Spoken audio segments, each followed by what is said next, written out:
स्वामी प्रसाद मौर्य को, अखिलेश यादव को, MK. Stalin को, उदयनिधि स्टालिन को, केजरीवाल को, राहुल गांधी को, ममता बनर्जी को, आरजेडी के तमाम नेता हैं, इनको समझ में क्यों नहीं आता है? आप लोग कहते हैं हम राष्ट्रवादी हैं, ये लोग देश विरोधी हैं। सनातन धर्म खत्म होने लायक है। सनातन धर्म एक कोरोना और तमाम डिजीज की तरह है, इसको उन्हीं की तरह खत्म कर देना चाहिए।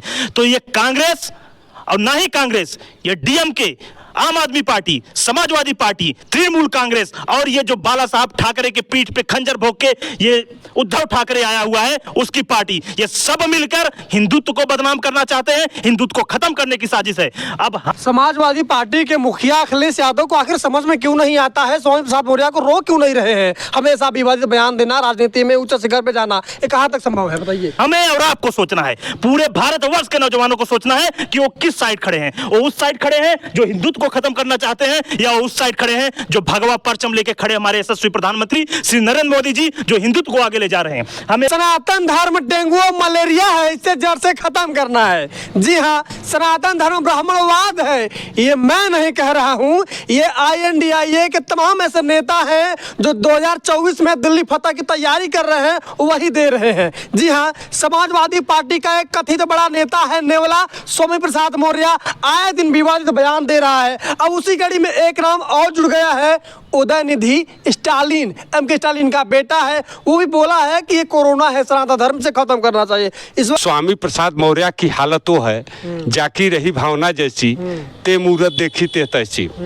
स्वामी प्रसाद मौर्य दिमाग से दिवालिया हो चुके हैं। बौद्ध एक पंथ है और सनातन एक धर्म है। स्वामी प्रसाद मौर्य को, अखिलेश यादव को, एम.के. स्टालिन को, उदयनिधि स्टालिन को, केजरीवाल को, राहुल गांधी को, ममता बनर्जी को, आरजेडी के तमाम नेता हैं, इनको समझ में क्यों नहीं आता है? आप लोग कहते हैं हम राष्ट्रवादी हैं, ये लोग देश विरोधी हैं। ऐसी बात है कि अगर कांग्रेस देश विरोधी नहीं होती तो धर्म के नाम पर भारत और पाकिस्तान का बंटवारा नहीं हुआ होता। अच्छा, अगर कांग्रेस विरोधी नहीं रही होती तो लाशों से पटा ट्रेन पाकिस्तान से भारत नहीं आया होता, और भारत में जो हिंदू पाकिस्तान से बच के भी आए थे और जिन मस्जिदों या मदरसों में दिल्ली के उन्होंने स्थान लिया था रहने के लिए, चूंकि उनका घर और धन दोनों लूट चुका था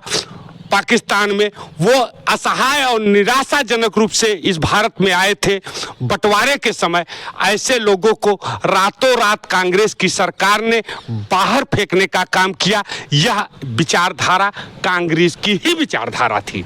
समाजवादी पार्टी के मुखिया अखिलेश यादव को आखिर समझ में क्यों नहीं आता है? स्वामी प्रसाद मौर्य को रोक क्यों नहीं रहे हैं? हमेशा विवादित बयान देना, राजनीति में उच्च शिखर पे जाना, ये कहाँ तक संभव है बताइए? चूंकि सबसे पहले आपकी पूरी टीम को बहुत बहुत धन्यवाद। जो इंडी अलायंस बना हुआ है, उस इंडी अलायंस का एक घटक दल समाजवादी पार्टी है। और जैसा कि मैं कहता आ रहा हूं कि ये इंडी अलायंस के शपथ पत्र का पहला पॉइंट है कि सरकार बनते ही इंडी अलायंस का सनातन धर्म पे बैन लगाना। ये डायरेक्टली और इनडायरेक्टली रूप से अब समाज में एक मैसेज दे रहे हैं। ये अखिलेश यादव हो, अगर ये चाहें तो एक सेकंड नहीं लगेगा स्वामी प्रसाद न्योले को उसकी जबान को लगाम लगाने में। अगर डीएमके के स्टालिन चाहें तो अपने बेटे के ऊपर उसके जबान पे लगाम लगाने में उन्हें एक सेकंड नहीं लगेगा। अगर कांग्रेस चाहे तो खड़गे के बेटे के जबान पे लगाम लगाने में एक सेकंड नहीं लगेगा। लेकिन ये पूरे भारतवर्ष में ये कुप्रचार कर रहे हैं कि जैसे ही इनकी सरकार बनती है वैसे ही वो सबसे पहले कुठाराघात सनातन धर्म के ऊपर करने वाले हैं, हिंदू धर्म के ऊपर करने वाले हैं। ये इनका अनऑफिशियल एक एजेंडा है, ये इनका अनऑफिशियल एक शपथ पत्र है कि जैसे ही सरकार बनती है। देखिए आपको मैं बताता हूं कर्नाटक में क्या हुआ। कर्नाटक में इन लोगों ने बोला कि बजरंग बली और बजरंग बली की तमाम मंदिरों पर कर्नाटक में जो है उस पर बैन लगाया जाएगा। ये लोग इस मानसिकता के हैं। आज की ताजा खबर मैं बताता हूं कि जी न्यूज वाले खड़गे के लड़के से पूछते हैं, जो कि इस समय कर्नाटक में मंत्री है, उससे पूछते हैं कि स्टालिन ने अगर बोला कि सनातन धर्म को खत्म कर देना चाहिए, इसमें आपका क्या विचार है? तो उसने उसी चीज को रिपीट किया, बोला कि सनातन धर्म खत्म होने लायक है, सनातन धर्म एक कोरोना और तमाम डिजीज की तरह है, इसको उन्हीं की तरह खत्म कर देना चाहिए।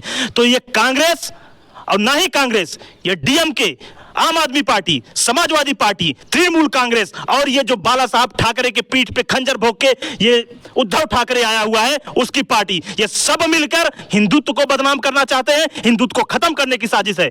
अब हमें और आपको सोचना है, पूरे भारतवर्ष के नौजवानों को सोचना है कि वो किस साइड खड़े हैं। वो उस साइड खड़े हैं जो हिंदुत्व को खत्म करना चाहते हैं, या उस साइड खड़े हैं जो भगवा परचम लेके खड़े हमारे यशस्वी प्रधानमंत्री श्री नरेंद्र मोदी जी जो हिंदुत्व को आगे ले जा रहे हैं। हमें उस साइड खड़ा होना है कि जो हमारे धर्म को कोरोना से, डेंगू से, मलेरिया से कंपेयर कर रहा है, या हमें उस साइड खड़े होना है जो हमारे देश को विश्व गुरु बना रहा है, जो हमारे देश को हिंदू राष्ट्र के पथ पे ले जा रहा है और जो हमारे प्रत्येक नौजवान को, हिंदू नौजवान साथियों को गौरव से जीने की शक्ति दे रहा है। क्या कहेंगे उदयनिधि स्टालिन को, क्या कहेंगे? विरासत में राजनीति मिला, विरासत में गद्दी मिल गई, खेल मंत्री बन गए, एक्टर भी हैं, लेखक भी हैं, निर्देशक भी हैं, तमाम चीज़ें होने के बावजूद, इतना पढ़ा लिखा होने के बावजूद इतना घटिया मानसिकता, इतना घटिया बयान देना, व्यक्तिगत स्टालिन को क्या कहेंगे आप?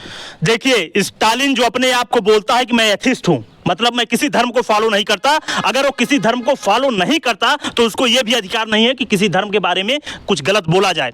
तो इसके इस वक्तव्य से यह सिद्ध होता है कि या तो इस्लाम या तो क्रिश्चियनिटी को ये एक्सेप्ट कर चुका है, इस वजह से ये सनातन धर्म के बारे में उलझुल बातें कर रहा है। क्या इसको इस्लाम में कोई खामियां नहीं दिखती? उसके बारे में क्यों नहीं बोला?